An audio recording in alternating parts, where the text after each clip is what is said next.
जितने भी भाई बहन हैं तो मैं सबको रिक्वेस्ट करता हूँ कि हमारे साथ दीदी जी है। तो सबसे पहले अगर किसी को कुछ क्वेश्चन पूछना है तो पूछ सकते हैं।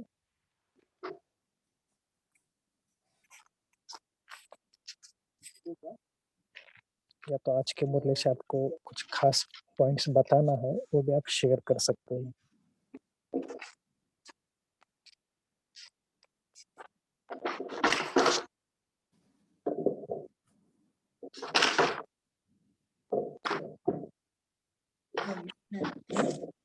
जैसे बाबा ने आज बताया है कि एक राजा के ऊपर, अगर राजा के ऊपर विजयी बनना है तो पहले उसको बंदी बनाया जाता है।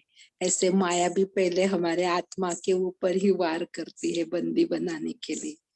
इसलिए हमें खुद को शक्तिशाली बनाना है। Om Shanti.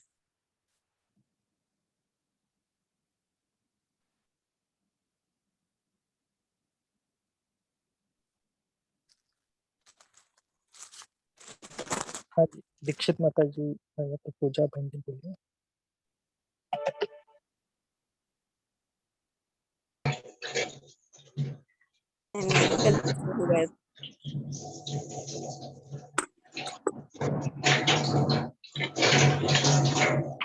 And understand it.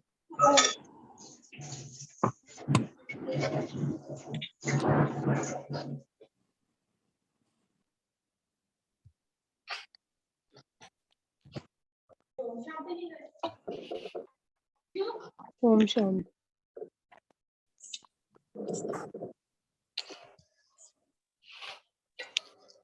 Om Shanti. बाबा ने कहा कि हद की प्राप्ति की उत्पत्ति होना माना ही मांगने वाला बनना राजा के बजाय।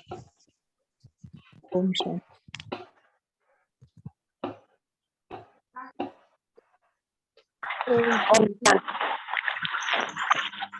हाँ जी बोलिए शीला बहन जी। हाँ जी भाई जी, ओम शांति भाई जी। आज बाबा ने स्वराज्य अधिकारी के ऊपर बताया कि स्वराज्य अधिकारी अर्थात जिसका अपने स्व पर राज्य अर्थात अपने सूक्ष्म स्थूल कर्मेंद्रियों पर राज्य, और जितना इसके ऊपर हमारा बहुत काल का अभ्यास होगा उतनी यहाँ के भी हम स्वराज्य अधिकारी अर्थात अपने इस जीवन में भी बहुत अच्छी अच्छी प्राप्तियां हमें हो सकती हैं। और नेक्स्ट अगर भविष्य में, अभी पहले तो भविष्य तो चलो ये जीवन भी हमारा बहुत सुख शांतिमय होगा, और उसके बाद फिर भविष्य भी हमारा बहुत काल के अभ्यास पर आधारित है। और वही शैरी बहन जी, आपकी आवाज क्लियर नहीं आ रही है। आप चैट विंडो पे आपका शेयर कर सकते हैं। और कोई शेयर करे।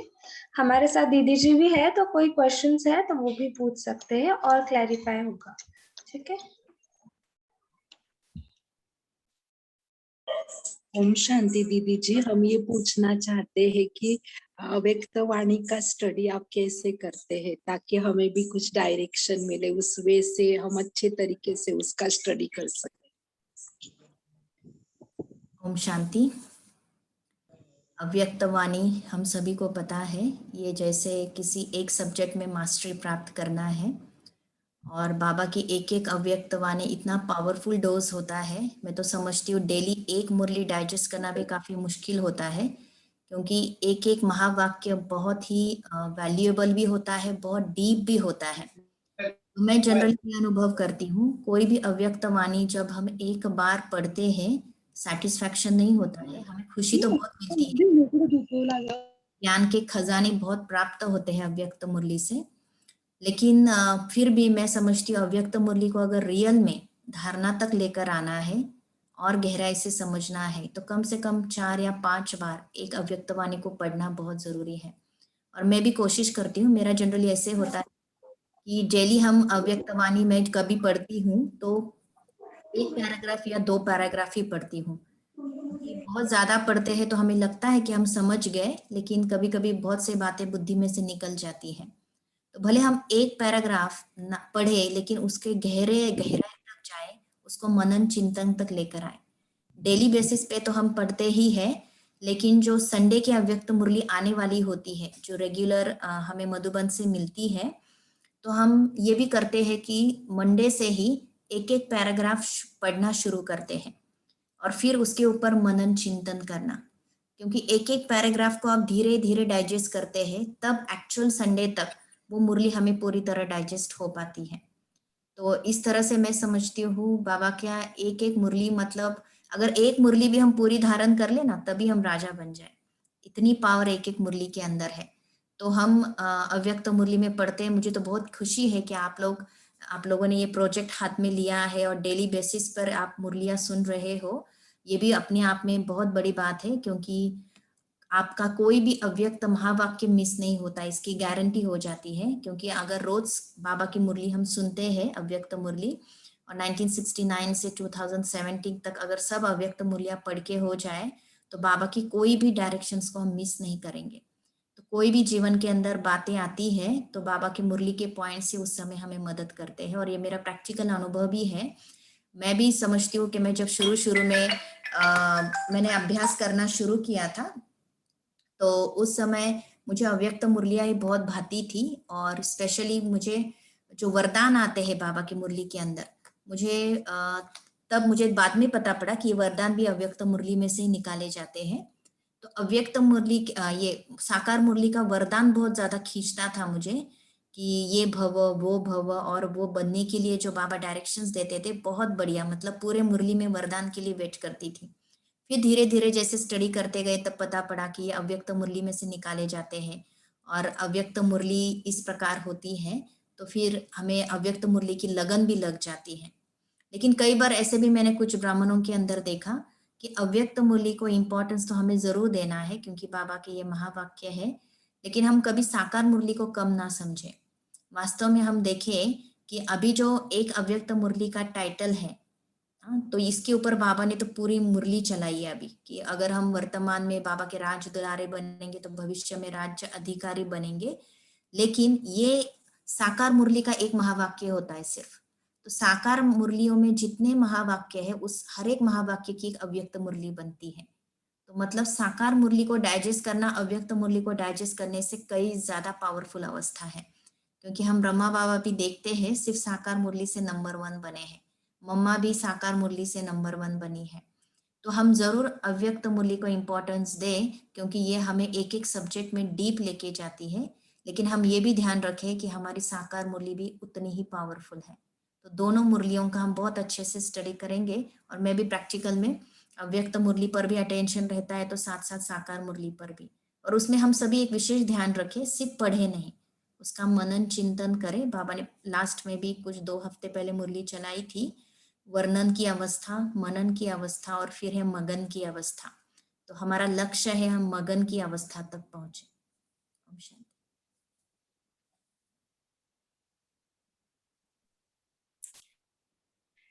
ओम शांति दीदी जी। पर हाँ। इतनी सारी स्टडीज के, इतना सारा स्टडी के लिए टाइम मैनेजमेंट कैसे हो, ये तो समझ में नहीं आता। घर गृहस्थी और ये सब बहुत ही एट टाइम्स हम लोग इतने उलझ जाते हैं कि समझ में नहीं आता कि इसका टाइम टेबल कैसे बने, क्या करें इसका, ऐसा कि हम चारों तरफ से जागृत रहें। जी, अच्छा सवाल है आपका, क्योंकि घर गृहस्थी में जिम्मेदारियां भी होती है, हमारे कई कर्तव्य होते हैं औरों के प्रति। लेकिन इसके लिए बाबा ने हमें एक बहुत अच्छी डायरेक्शन दी है कि जो सुबह का टाइम है, अमृत वेले से लेकर एक 6-7 बजे तक का, एटलीस्ट वो हमारा पर्सनल टाइम हो सकता है। उस समय हमें जल्दी उठकर कुछ करना ही है ऐसा जरूरी नहीं होता है। तो इसलिए हम अपना टाइम मैनेजमेंट अगर अमृत वेले से करें तो बहुत अच्छा रहेगा। उसमें योग भी होता है, और अमृत वेले के बाद आप मुरली का, अव्यक्त मुरली का एक पैराग्राफ, मैंने जैसे कहा जरूरी नहीं है आपको पूरी अव्यक्त मुरली पढ़नी है, कई बार वो भी समय नहीं होता है, और कई बार इतना कंसंट्रेशन भी नहीं होता है। लेकिन हम ध्यान से और प्यार से इतना ध्यान रखें, कम से कम 1 या 2 पैराग्राफ बड़े एकाग्रता से पढ़ूं और उसको अपने अंदर तक हजम कर लूं। और फिर जब आप कर्म में आते हो आपकी दिनचर्या के, तो जो सुबह पढ़ा उसको हम मन ही मन में रिवाइज करें। क्योंकि ज्यादातर हम कर्म दिन में ऐसे करते हैं जिसमें हमारे हाथ काम कर रहे होते हैं, मन बुद्धि का इतना रोल नहीं होता है बड़ा। तो उस समय हम ज्ञान की जो सुबह सुबह अमृत वेले के बाद महावाक्य पढ़े हैं बाबा के मुरली के, उसको रिवाइज करें, उसको और समझने की कोशिश करें, उसके ऊपर मनन चिंतन करें, और फिर हम देखेंगे कि 2 काम पैरेलली होते हैं, मुरली का स्टडी भी हो गया और साथ साथ काम भी कर लिया। तो कई चीजें हमें पैरेलली करनी होती है। तो इस तरह से आप कहीं भी, जैसे देखो खाना खाना है तो हम कहीं से भी टाइम चुरा लेते हैं खाना खाने के लिए। अगर हमें अपनी कोई फेवरेट चीज अच्छी लगती है, किसी को, अभी तो चलो बाबा के बच्चे सीरियल्स वगैरह तो नहीं देखते हैं या और कोई चीजें नहीं, लेकिन कोई भी एंटरटेनिंग चीज आपको अच्छी लगती है, किसी को सिलाई अच्छी लगती है या और कुछ अच्छा लगता है, तो आप कैसे भी टाइम चुरा कर आप वो कर ही लेते हैं। वैसे यहाँ भी जितना बाबा के प्रति, बाबा के मुरलियों के प्रति इंटरेस्ट बढ़ता है, समय हम अपने आप निकाल लेते हैं। तो अपनी लगन को बढ़ाए और साथ साथ थोड़े समय में एकाग्र बुद्धि से अभ्यास करेंगे तो बहुत जल्दी आप उसको हजम भी कर पाएंगे। तो कभी भी मुरली पढ़ने से पहले एक नियम बनाए, 3 से 4 मिनट हम पहले योग करें और उसके बाद ही हम मुरली पढ़ें, ताकि हमारा मन बुद्धि पहले एकाग्र हो और फिर मुरली को हम हजम कर सकें।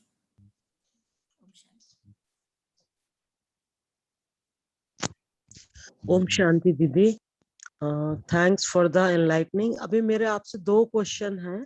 पहला कि अमृत वेला बाबा हमेशा बोलता है खुद को आत्मा पक्का करो, मुझे याद करो। तो आत्मा में जो अभी जो हम लोग को एक हम लोगों ने एंजॉय करना शुरू किया है कि पहले हम लोग अशरीरी को एंजॉय करते हैं, खुद को मतलब आत्मा बिल्कुल पक्का करते हैं, उसके बाद बाबा से कनेक्ट होकर खुद में भरकर फिर सर्कुलेट करते हैं। तो मेरा जो क्वेश्चन है कि एक तो पावरफुल अमृत वेला जो हमारा सुबह के 1-2 घंटे याद बहुत ही पावरफुल हो जाए और उसको पूरे दिन मेंटेन, बाबा कहते हैं ना, अभी जैसे जगदीश भाई जी का भी महीना चल रहा है तो उनसे यही सीखा कि अखंड आपको करनी है, अग्नि जलानी है योग की, फिर प्रचंड अग्नि में जाना है योग में।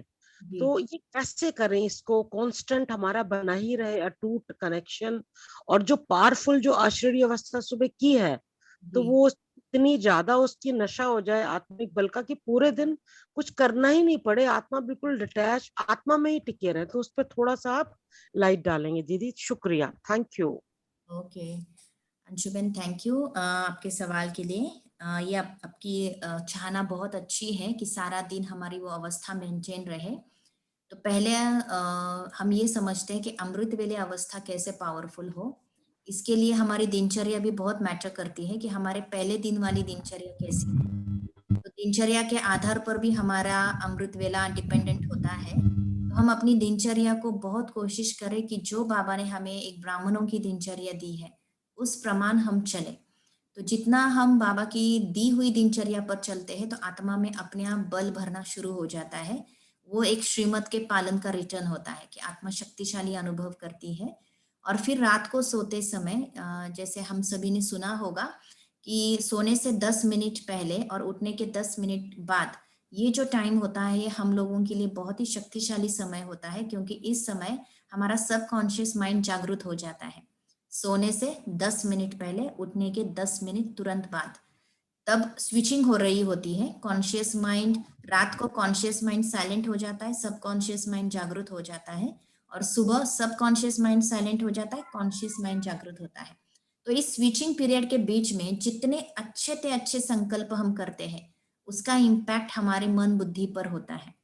तो रात को सोने से पहले 10 मिनट हम बाबा के साथ, 10 नहीं, मैं तो समझती हूँ ज्यादा मिनट हम बाबा के साथ बैठे। पहले तो हम बाबा को सारा दिन का समाचार सुनाए, जो अच्छी बातें हुई उसके लिए बाबा को थैंक्स करें, जो कुछ गलत हुआ उसके लिए बाबा से सॉरी कहे, अपने आप रियलाइज करे अपनी गलतियों को, और सब कुछ बाबा को हैंड ओवर करके बिल्कुल हल्का हो जाए। और फिर 10 मिनट पावरफुल योग करके हम सो जाए बाबा की गोदी के अंदर एक निश्चिंत बच्चे की तरह। उस समय आप किसी का स्वमान का भी अभ्यास कर सकते हो। और मैं तो ये भी समझती हूँ कि अमृत वेले की तैयारी हम रात को करके ही सोए कि मुझे अमृत वेले उठने के बाद क्या अभ्यास करना है, क्योंकि बाबा ने तो ढेर सारे स्वमान दिए हुए हैं। तो हम रोज एक स्वमान का अभ्यास कर सकते हैं। तो जो स्वमान आप नेक्स्ट डे अमृत वेले लेने वाले हो उसका अभ्यास हम रात को पुनः एक बार करें, पहले रात को करें, 10 मिनट एक स्वमान लेकर उसके ऊपर चिंतन करें और फिर अपने मन को साइलेंट करते हुए सो जाए। तो सुबह उठते ही जो संकल्प आपने फीड किए हैं वही संकल्प पहले इमर्ज होंगे और आपकी स्थिति उस स्वमान में टिक जाएगी, जिस आधार से आपका अमृत वेला भी शक्तिशाली होगा। अब जो आपने आगे कहा कि आपको सारा दिन ये मेंटेन करना है, तो अमृत वेले का समय मतलब दिन का फाउंडेशन होता है, या कहो ये बीज है दिन का, फिर तो सारा दिन वृक्ष निकलता है। तो जैसे बाबा हमेशा कहते हैं बीज को डालने के बाद कंटिन्यूस पानी देना भी आवश्यक है, वैसे सुबह अच्छे से एक्सपीरियंस करने के बाद सारा दिन बीच बीच में उस अनुभव को मन बुद्धि के अंदर दोहराना, ये जैसे उसको पानी देना है। ऐसे नहीं कि सुबह अमृत वेला तो शक्तिशाली कर दिया लेकिन सारे दिन में बाबा को याद ही नहीं किया, सारे दिन में वो सोल कॉन्शियस स्टेज ही नहीं रही, या हमने ट्रैफिक कंट्रोल भी मिस कर दिया, तो वो अवस्था बनी नहीं रहेगी। क्यों बाबा ने हमको ट्रैफिक कंट्रोल जैसी चीजें बताई है? क्योंकि अवस्था को मेंटेन रखने के लिए बीच बीच में हमें उस श्रेष्ठ स्मृतियों को बार बार मन बुद्धि में दोहराना होता है। दोहराने से उनका इम्पैक्ट हमारे ऊपर ज्यादा होता है। तो सारा दिन अवस्था बनी रहने के लिए मैं तो यही कहूंगी, जब हम पानी पीते हैं या भोजन, हम ही प्रोग्रामिंग कर ले अपने आप के लिए कि कौन कौन से समय में क्या क्या याद कर सकती हूँ। मैं पानी पी रही हूँ तो पानी को बाबा की शक्ति की किरणें देकर मैं उस चार्ज कर उस पानी को ग्रहण करूं, या मैं भोजन कर रही हूँ तो भोजन के अंदर बाबा की शक्ति भरकर उस भोजन को ग्रहण करूं। तो इस प्रकार के कुछ ना कुछ युक्तियों से अपने आप को बाबा से कनेक्ट करते रहे, सोल कॉन्शियस बनते रहे, तो सारा दिन हमारी अवस्था भी पावरफुल रहेगी। ब्यूटीफुल दीदी, बहुत अच्छा लगा। और ये सब कॉन्शियस का जो आपने शाम वाला बताया वो मिसिंग था, हम पहले बहुत करते थे, तो जी शुक्रिया आप आए तो आपने एक रिमाइंडर कर दिया, जो भूले बैठ के थे, तो वो बहुत अच्छा लगा हमें कि जो सब कॉन्शियस माइंड है तो उसको लॉन्ग पीरियड के लिए प्रोग्रामिंग करनी है। और इस ग्रुप पे बहुत महारथी बच्चे बाबा ने दिए हुए हैं, हम सबको बहुत हेल्प मिलती है, गाइडेंस मिलती है, और शुक्रगुजार है। सारी बहनें और भाई बहुत बढ़िया हैं, अर्चना दीदी हैं, जो भी हैं, वंदना सिस्टर है, तो everybody is helping and thank you sister, thanks Eton दीदी। ओम शांति। शांति।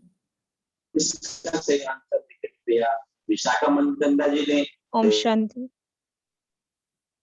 ओम शांति दीदी। शांति। आई हैव अ क्वेश्चन कि आत्मिक स्थिति पूरा दिन रहती नहीं है।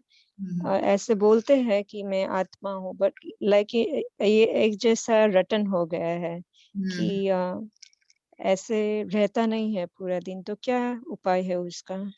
अच्छा, हम लोग है ना सोल कॉन्शियस स्टेज को अभी तक गहराई से समझ नहीं पाए हैं। ये बहुत गहरी डेफिनेशन है जो बाबा हमें बताते हैं। बाबा तो कहते हैं आत्मा अभिमानी बनो, आत्मा अभिमानी बनो, लेकिन कई बार हमें क्लियर नहीं होता है कि आत्मा अभिमानी बनना क्या होता है। आत्मा अभिमानी बनना अर्थात ये नहीं कि मैं आत्मा हूँ, मैं आत्मा हूँ, ये रचना। आत्मा अभिमानी बनना अर्थात आत्मा के सातों गुणों को अनुभव करना। आत्मा के जो 7 गुण हम कोर्स के अंदर सुनते हैं, ज्ञान, पवित्रता, प्रेम, शांति, सुख, आनंद, शक्ति, तो ये हमारे 7 गुण हैं जिसको हमें प्रैक्टिकल में यूज करना है। That's a soul conscious stage. मतलब आप सिर्फ मैं आत्मा हूँ ये कहने के बजाय अगर हम कहें मैं शांत स्वरूप आत्मा हूँ, तो मैं सारा दिन मुझे ये लक्ष्य रखना है कि सबके साथ शांति से व्यवहार करना है। कभी मैं ये अभ्यास करूं कि मैं प्रेम स्वरूप आत्मा हूँ, तो मुझे संबंध संपर्क में आने वाली हर आत्मा से प्रेम से व्यवहार करना है। सिर्फ बातें भी नहीं, व्यवहार भी वैसा हो, सोच भी वैसी हो। तो ये हमारी सोल कॉन्शियस स्टेज है। सोल कॉन्शियस मतलब सिर्फ एक स्टेटमेंट मन बुद्धि में घुमाना नहीं है, लेकिन एक एक स्टेटमेंट का स्वरूप बनना, being embodiment of each thought which you are creating in your mind. तो वो थॉट एक पीसफुल बीइंग का हो, लवफुल बीइंग का हो, या ब्लिसफुल बीइंग का हो, कोई भी, वो मेरी नेचुरल क्वालिटी है। नेचुरल क्वालिटी तब कहेंगे जब वो हमारे थ्रू फ्लो होगी, चाहे हमारे विचारों के थ्रू फ्लो हो, चाहे हमारे वाचा के थ्रू, चाहे हमारे कर्मों के थ्रू। तो इसलिए सोल कॉन्शियस स्टेज में रहना अर्थात किसी ना किसी गुण का अभ्यास करते रहना। साथ साथ बाबा ने इतने सारे स्वमान हमको देते हैं, और अव्यक्त मूर्ति में तो ढेर सारे स्वमान हमें मिल जाते हैं। जैसे आज बाबा ने कहा संपन्नता अर्थात सदा संतुष्टता, तो मैं संतुष्ट मनी आत्मा हूँ। तो सोल कॉन्शियस बनने के लिए एक स्वमान लेना, फिर उस स्वमान के ऊपर कम से कम 5-10 मिनट चिंतन करना शांति में। कैसे चिंतन करें? जैसे अगर मैं संतुष्ट मनी आत्मा हूँ तो किन किन बातों में मुझे संतुष्ट रहना है। मुझे कोई हद का नाम मान शान नहीं चाहिए, किसी का प्यार नहीं चाहिए, किसी से कुछ नहीं चाहिए, मुझे सब कुछ बाबा दे रहा है। तो everything I have to experience from Baba. मेरा एक बल, एक भरोसा, एक सहारा सिर्फ और सिर्फ बाबा है, और वही मुझे सब कुछ प्राप्त करा रहा है। अब इस दुनिया से मुझे कुछ नहीं चाहिए। आई एम कंप्लीटली सेटिस्फाइड, बाबा मिल गया, सब कुछ मिल गया। तो इस तरह से आप चिंतन करो संतुष्ट मनी स्वमान के ऊपर, और फिर सारा दिन अनुभव करो कि मैं संतुष्ट मनी हूँ। तो मन में आपके किसी भी प्रकार के कोई संकल्प नहीं चलेंगे किसी आत्मा के प्रति कि इस आत्मा को मेरे से ये ऐसा व्यवहार करना चाहिए, इस आत्मा को मेरे से ऐसी बात करनी चाहिए, नहीं। इनफैक्ट आप अपने आप देने के निमित्त बन जाएंगे। You will become a donor. जैसे आज बाबा ने कहा राजा देता है, राजा लेता नहीं है। तो हम सब राजयोगी बच्चे सबको सुख शांति देने वाले हैं, किसी से लेने वाले नहीं।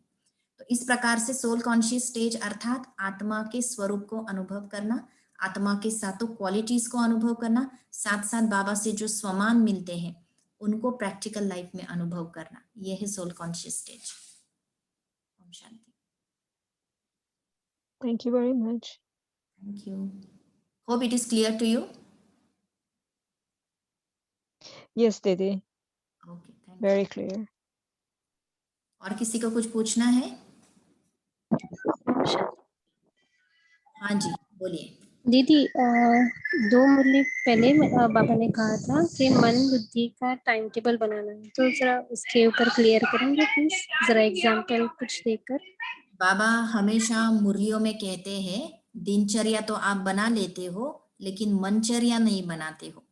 तो बाबा के शब्द तो बहुत पावरफुल होते हैं। मनचर्या, दिनचर्या अर्थात हम जैसे नेक्स्ट डे की कई प्लानिंग कर लेते हैं कि जैसे चलो अभी तो लॉकडाउन में हम घर में बैठे हैं, लेकिन हम बाकी समय प्लानिंग कर लेते कि सुबह इतने बजे मुझे ये काम करना है, फिर इसके बाद ये काम करना है, इनसे मिलना है, ये करना है। तो हम एक दिनचर्या की रफ प्लानिंग बना लेते हैं।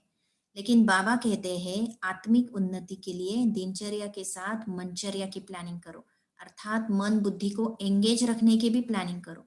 सारी दुनिया में लोग दिनचर्या को फॉलो कर रहे हैं, लेकिन दिनचर्या में मनचर्या के तरफ किसका ध्यान है?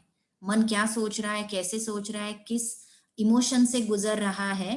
तो इस तरह से किसी का ध्यान नहीं जाता है मन के ऊपर, इसीलिए स्थिति डाउन हो जाती है। लेकिन यहाँ बाबा हमको बहुत अच्छी पावरफुल बात बताते हैं, मनचर्या को सेट करो। मनचर्या अर्थात सुबह से लेकर रात तक जो भी कर्म हम करते हैं वो कर्म करते समय मैं किस स्वमान का अभ्यास करूं, ये है हमारी मनचर्या। जैसे अमृत वेले मैंने जैसे कहा पहले से लक्ष्य रखेंगे तो लक्षण आ जाते हैं। अगर हम बिना प्लानिंग के कभी भी योग में बैठते हैं तो इतना पावरफुल नहीं हो सकता है। तो इट इज वेरी नेसेसरी कि हम योग से पहले लक्ष्य रखें कि मुझे योग में अभी समझो 5 मिनट योग करना है, इस योग में मैं क्या अनुभूति करूं, पहले से ही प्लानिंग कर लो और फिर उस अनुसार अपना चिंतन चलाओ तो आपको वो अनुभूति हो जाएगी। लेकिन विदाउट प्लानिंग आप कभी भी योग में बैठेंगे कुछ भी अनुभूति नहीं हो पाएगी। तो वैसे अमृत वेले से रात तक बाबा से जो दिनचर्या हमको मिली है उस समय हम एक एक स्वमान का अभ्यास कर सकते हैं। समझो अमृत वेले में अभ्यास कर रही हूँ, मैं पूर्वज आत्मा हूँ, ठीक है, तो मैं पूर्वज स्थिति का अनुभव करूँ कि कैसे मुझे सारी विश्व की आत्माओं को बाबा की सकाश देनी है या जिस तरह से भी। फिर जब मुरली का समय होता है तो मैं गॉडली स्टूडेंट हूँ, बाबा मेरा टीचर बनकर आया है, मैं गॉडली स्टूडेंट। अब उस स्थिति में तो मैंने स्वमान भी ले लिया और साथ साथ अपने आप को उस स्थिति में सेट भी कर लिया कि गॉडली स्टूडेंट का फर्ज है गॉड के हर महावाक्य को ध्यान से सुनना, समझना और धारण करना। तो एक एक स्वमान हम अलग अलग, जैसे आप कर्म में आ गए, समझो आपको जॉब करना है या आप घर में कुछ काम कर रहे हो तो मैं कर्म योगी आत्मा हूँ, है ना, बाबा मेरे द्वारा करा रहा है, मैं कठपुतली हूँ, बाबा करण करावनहार है, वो मुझ कठपुतली को यूज करके मेरे से कर्म करा रहा है।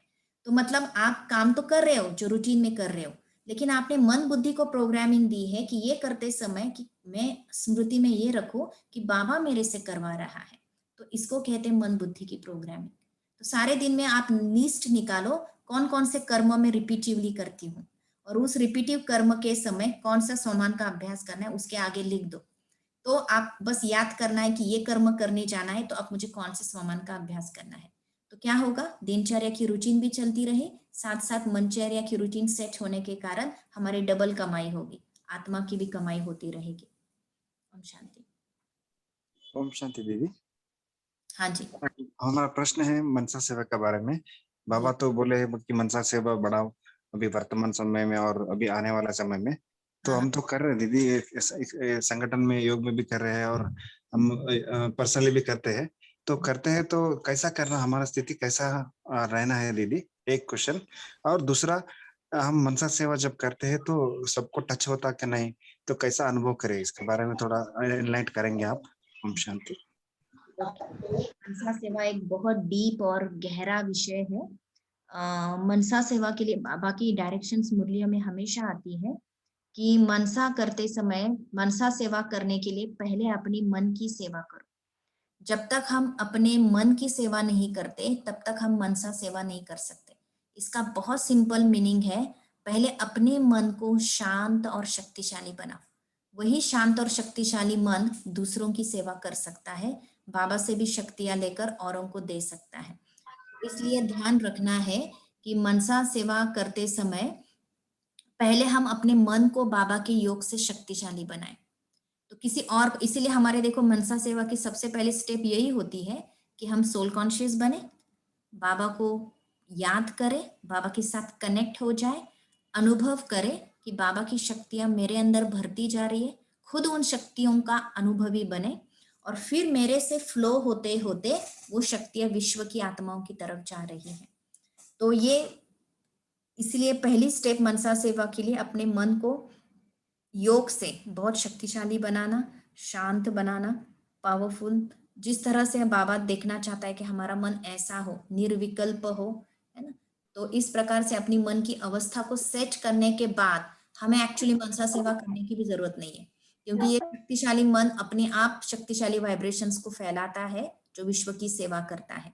और आपका जो दूसरा प्रश्न था कि उन तक पहुंच रही है कि नहीं पहुंच रही, जब आप मनसा सेवा करते हो, सिर्फ हम स्टेटमेंट्स को क्रिएट नहीं करें मन बुद्धि के अंदर कि सबको सकाश मिल रही है, सबको पहुंच रही है, नहीं। इनफैक्ट हम ना उसका एक चित्र अपने आंखों के आगे क्रिएट करें कि जैसे मैं आत्माओं को खुशी का दान दे रही हूँ। तो मैं जनरली ऐसे करती हूँ, क्योंकि हम सकाश तो किसी पर्टिकुलर एरिया को तो नहीं देते हैं, हम सकाश तो विश्व की आत्माओं को देते हैं। तो मैं ऐसे विजुलाइज करती हूँ, हर कंट्री की कुछ कुछ आत्माएं इमर्ज कर लेती हूँ, क्योंकि हमें चेहरे तो थोड़े बहुत पता होते हैं कि अगर ईस्टर्न साइड के लोग हैं तो वो कैसे दिखते हैं, अफ्रीका के लोग हैं तो वो किस तरह के दिखते हैं, यूरोप के लोग हैं तो वो किस तरह दिखेंगे, भारतवासी है तो वो किस तरह दिखेंगे। तो आई विजुलाइज कि वो सब आत्माएं मेरे सामने हैं और उनको बाबा की ये सकाश पहुंच रही है, खुशी मिल रही है उन आत्माओं को, और मैं एक्चुअल उनके फेसेस पर वो खुशी अनुभव करती हूँ।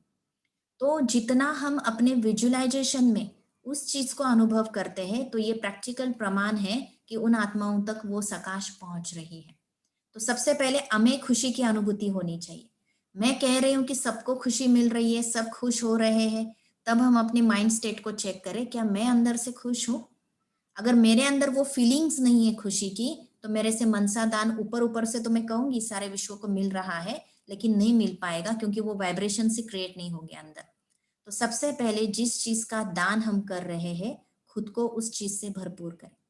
अगर मैं मनसा सेवा करते समय खुद बहुत लाइट हूँ, शांति स्वरूप मेरी अवस्था है, शक्ति स्वरूप मेरी अवस्था है, और वो मैं सबको दे रही हूँ, तो नेचुरली वो सबको मिल रही है। तो मेरी स्थिति प्रमाण है मनसा सेवा का। ठीक है, थैंक यू दीदी, thank you very much. Okay, ओम शांति। दीदी इसमें एक एक्सटेंशन में एक पॉइंट छोटा सा और पूछना है। सपोज ये आपने बिल्कुल ठीक बताया कि जिन सोल्स को हमारी इच्छा है तो उनको हम फीलिंग में देख रहे हैं, वंडरफुल, एंड पर्टिकुलर गुण जैसे सुख में है या शांति में, तो उसमें उनको महसूसता में देख रहे हैं। इसमें एट टाइम्स मैं निमित्त आत्मा से बाबा हमसे ये भी करा रहा है कि परम धाम में each and every soul, those who have left their bodies or who they were in whichever country, each and every soul on this planet Earth, so they are invoked by Baba and me combined in Param Dham. So every soul is receiving the peaceful vibrations, and for the time being, they've forgotten everything about COVID or any concern of this material world. तो उनको इतना सुकून में, राहत में, peaceful essence में, या फिर वो जॉयफुल में उनको उनकी ज्यादा चमक को बाबा की महसूसता में फील कर पाना, is it also okay? I am just asking you. Absolutely. देखो, इम्पोर्टेंट हम किस प्रकार अनुभव कर रहे हैं ये नहीं है, इम्पोर्टेंट मुझे अनुभव हो रहा है, ये इम्पोर्टेंट है। मैं किस विधि को अपनाती हूँ, दैट एवरीवन चॉइस, कि हमें किस विधि को अपनाना है। लेकिन विधि का रिजल्ट सिद्धि ये है कि हमें वो खुद फीलिंग फील होनी चाहिए, वो अनुभव पहले मुझ आत्मा को होना चाहिए। तो आप इस रीति से भी जरूर मनसा सेवा कर सकते, कोई हर्जा नहीं। परफेक्ट दीदी, thanks Eton, thank you so much. Thank you. थोड़ा सा बहुत सारे माइक भी ओपन है, मुझे पता है कि बहुत सारे उनको मुझे पर्सनल भी क्वेश्चन आए हैं, लेकिन मुझे लगता है कि अभी बाद में जो इस वीक में भी 2 दिन हमारा बफर डे है, तो उस दिन हम दीदी जी को खास बुलाएंगे क्वेश्चन आंसर के लिए, क्योंकि बफर डे के दिन हम मुरली नहीं पढ़ते हैं, कुछ खास एक्टिविटी करते हैं, तो उस टाइम पे दीदी जी आप जरूर आना, तो सभी के क्वेश्चन भी समाप्त हो जाएंगे। और दूसरी बात ये है कि दीदी जी के इस ग्रुप में बहुत सारे जन है कि जो पर्सनल ऐसे भट्टियां भी इस ग्रुप के द्वारा होती है। दोपहर को भी अब मना कुछ ना कुछ योग का प्रयोग वगैरह चलते हैं, तो बहुत कुछ ये तीव्र पुरुषार्थ का ग्रुप जो है वो बहुत अच्छा तरह से पुरुषार्थ करते हैं, और 8-8 घंटे भट्टियां और सब कुछ लिखते भी है कि इस जूम पे आके। ये बहुत अच्छा, तो बहुत अच्छी बात है। ओके, थैंक ठीक है, यू। तो अभी दीदी जी आप 15 मिनट योग कराएंगे या क्या करेंगे? ठीक है, अगर सबके पास टाइम है तो हम योग करेंगे। हाँ जी, तो 9:45 तक हम योग करेंगे। ओके, ठीक है, मैं सबको म्यूट ऑल कर रहा हूँ, तो हमारे जो कुछ क्वेश्चन है वो बाद में जरूर पूछेंगे।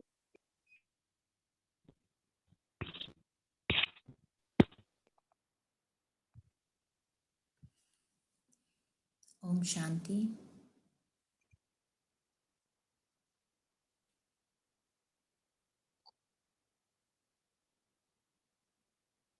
सभी अपने आप को बहुत रिलैक्स फील करें।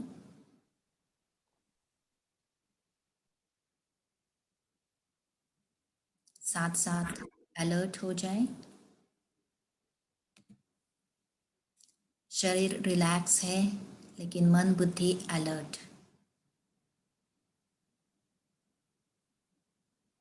आ जाइए अपने सत्य स्वरूप में।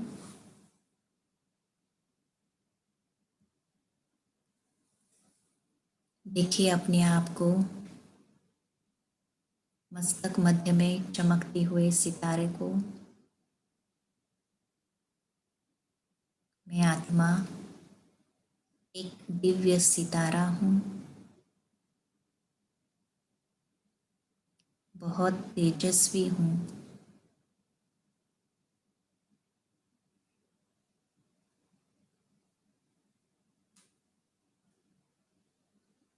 मुझसे चारों ओर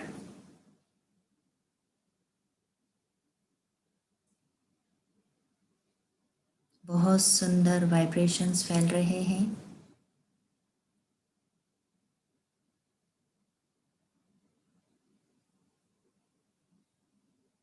मैं आत्मा संगम युग पर परमात्मा की राज दुलारी बनी हूँ। बाबा का दिव्य दुलार अमृत वेले से लेकर रात तक मुझ आत्मा की पालना करता है।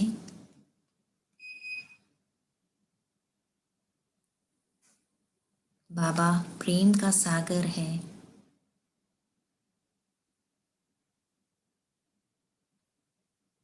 वो हमेशा मुझे अपनी प्रेम की बाहों में समा लेता है।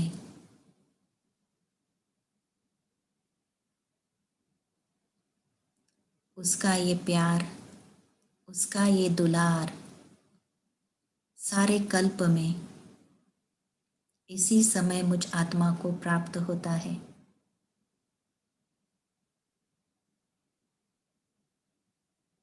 इसलिए इस एक जन्म में संगम युग के इस सुहावने समय में मैं आत्मा जितना हो सके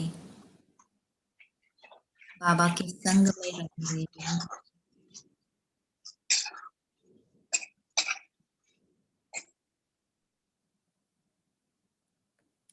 अनुभव कर रही हूँ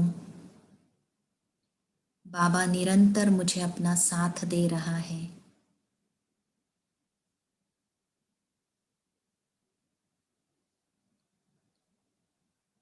मैं आत्मा शिव की शक्ति हूँ। बाबा मेरे से अलग नहीं है। संगम युग पर मैं उसके साथ कंबाइंड हूँ।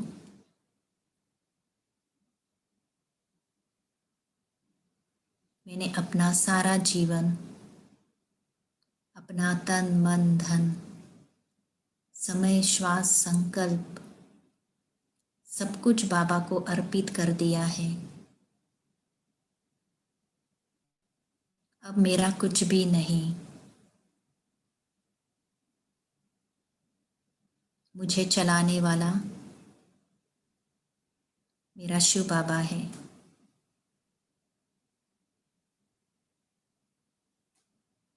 वही मुझे जीवन जीने की कला सिखा रहा है।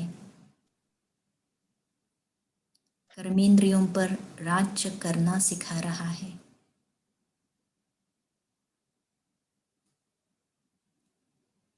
अनुभव कीजिए परमात्मा प्यार, परमात्मा दुलार कैसे मेरे जीवन में श्रेष्ठ परिवर्तन ला रहा है। कहा मैं आत्मा कौड़ी तुल्य बन गई थी और बाबा मुझे हीरे तुल्य बना रहा है, डबल हीरो बना रहा है।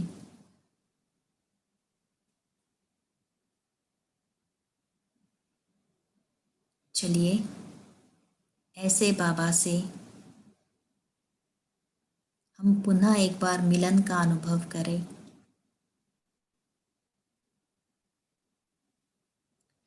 अपने शरीर रूपी रथ को यही छोड़कर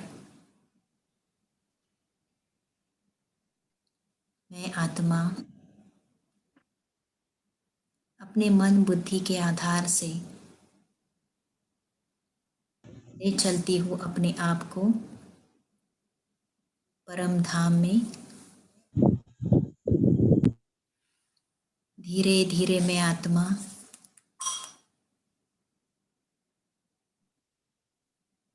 इस सृष्टि रूपी रंगमंच से दूर आकाश की ओर बढ़ रही हूँ।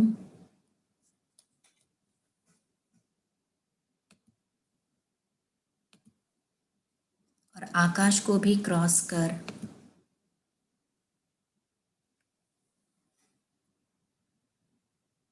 अपने घर परम धाम में पहुंच गई हूँ, जहाँ पर बाबा सबसे अधिक चमकने वाला दिव्य सितारा अपनी प्रेम की बाहें फैलाकर मुझ आत्मा का आह्वान कर रहा है। मैं आत्मा उसके प्यार में खींचती हुई उसकी तरफ जा रही हूँ।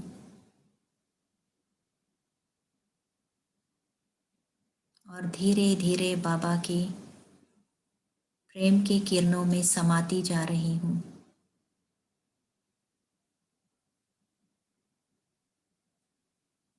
बाबा मुझ आत्मा पर बहुत प्यार लुटा रहा है। मुझ आत्मा को निस्वार्थ प्रेम से भरपूर किए जा रहा है। इतना निस्वार्थ प्यार मुझ आत्मा ने सारे कल्प में अनुभव नहीं किया।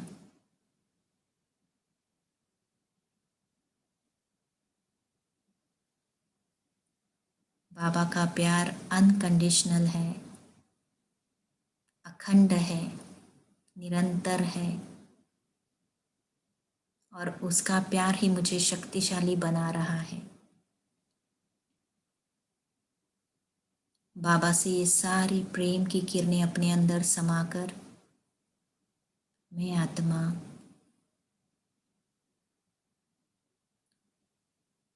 प्रेम से भरपूर होकर धीरे धीरे परम धाम से सूक्ष्म वतन में आती हूँ। वहाँ पर अव्यक्त ब्रह्मा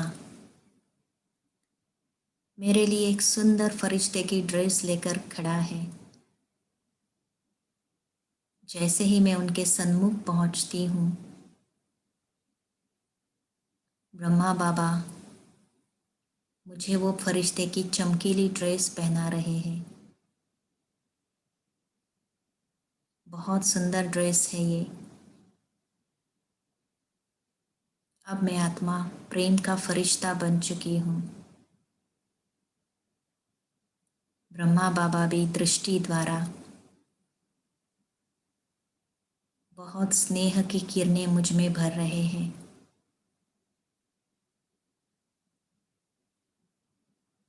और ब्रह्मा बाबा के हाथ में हाथ लेकर हम दोनों विश्वरूपी रंगमंच की तरफ बढ़ रहे हैं। हम दो फरिश्ते ग्लोब के ऊपर खड़े हैं।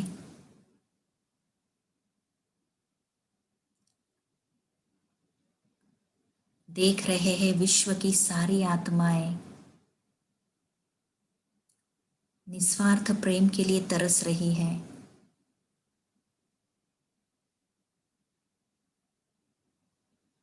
बाप दादा और मैं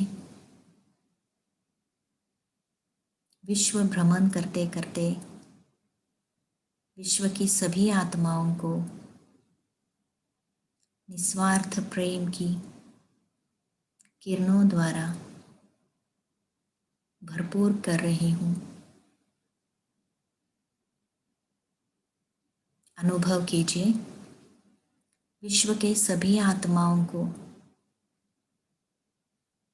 परमात्मा प्यार, परमात्मा दुलार प्राप्त हो रहा है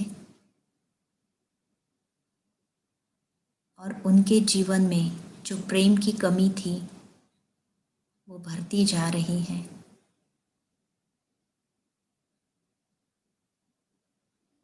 परमात्मा प्रेम प्राप्त करते ही हर एक आत्मा के चेहरे खिल उठे हैं।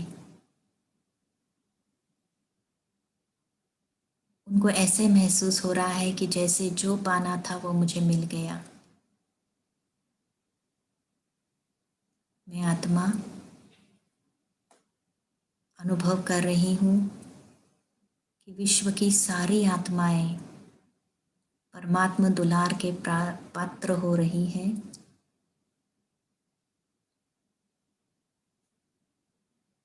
उनके चेहरे खिल उठे हैं। उनको उनके जीवन का श्रेष्ठतम लक्ष्य प्राप्त हो चुका है और सब बाबा की तरफ आकर्षित होते जा रहे हैं। शुक्रिया मेरे मीठे बाबा, जो आप सारे विश्व की आत्माओं की प्यास को बुझा रहे हो। सबको अपना प्यार और दुलार दे रहे हो।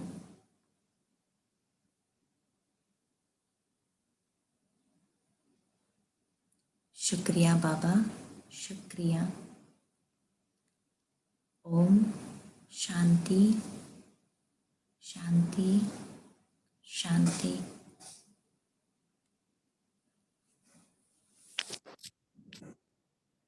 ओम शांति। तो दीदी जी, आज का होमवर्क आप देंगे क्या? क्योंकि कल के लिए क्या होमवर्क लेंगे? मुरली के आधार से होमवर्क देते हैं। हाँ जी, हाँ जी। तो बाबा ने आज जो कहा स्वराज्य अधिकारी में किन किन बातों को चेक करना है, तो यही चेकिंग की पॉइंट हम अपने अंदर चेक करते हुए यही होमवर्क करेंगे कि मेरा अपने ऊपर एक राज्य चलता है क्या, और मेरे अंदर पवित्रता की पूरी धारणा है। और साथ साथ बाबा ने कहा अखंड शांति का राज्य, अतीन्द्रिय सुख का राज्य और ज्ञान गुण शक्तियाँ, ये सारे संपत्ति के रूप में मेरे जीवन में कितने आ चुके हैं। तो इसकी हम गहरी चेकिंग करेंगे अपने अंतर्मुखी होकर, अपने अंदर जाकर, और फिर वही रिजल्ट के रूप में, होमवर्क के रूप में हम लेंगे। ओम शांति। जी, तो बहुत बहुत थैंक्स। चैट विंडो पर भी बहुत मैंने देखा कि अब बहुत बहुत सभी का शुक्रिया, और विशेष करके दीदी जी ने आज हमारे लिए इतना टाइम निकाला, तो फिर से मैं दीदी को शुक्रिया करता हूँ। और बाद में हम लास्ट में दीदी जी को ओम शांति करके लीव करेंगे सभी। Thank you to everyone, see you soon. ओम शांति। ओम शांति दीदी जी। ओम शांति। ओम शांति। ओम शांति। थैंक यू दीदी।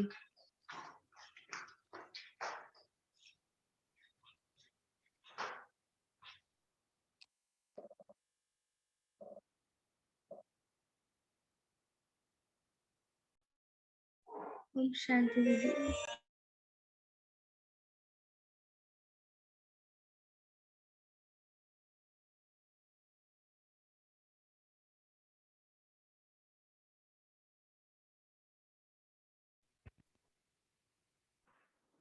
ओम शांति दीदी। ओम शांति दीदी। ओम शांति दीदी। ओम शांति दीदी जी, थैंक यू। ओम शांति दीदी, थैंक यू वेरी मच। सभी को ओम शांति एंड गुड नाइट। बाबा के ओम शांति। ओम शांति दीदी। ओम शांति दीदी। Good night everyone. ओम शांति। नाइट।